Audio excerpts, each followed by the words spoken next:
భయపడకం, ఉమ్, దిగులు పడకం, ఉమ్, నేను నీకు సహాయం చేసి ఆమేన్, ఆమేన్. నీ దేవుడిని అయి ఉన్నాను. ఉమ్, ఎంత ధైర్యం వచ్చిందంటే చెప్పలేదు. ఉమ్, ఇక అప్పటి నుంచి నా జీవితము ఉమ్, పరిశుద్ధాత్మక నిలయం అయిపోయింది. ఆమేన్.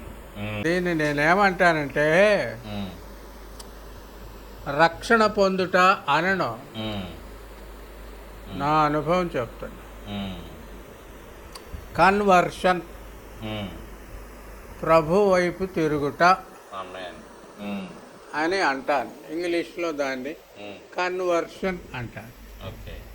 ఉమ్, బాల్యము నుండి ప్రభువుని తెలుసుకొనకుండా ఉమ్, వేరే మతాల నుండి, ఉమ్, వేరే సంస్కృతి నుండి ఉమ్, ప్రభువును తెలుసుకొని ఉమ్, ప్రభువును అంగీకరిస్తే ఉమ్, వారు రక్షణ పొందిన వారు.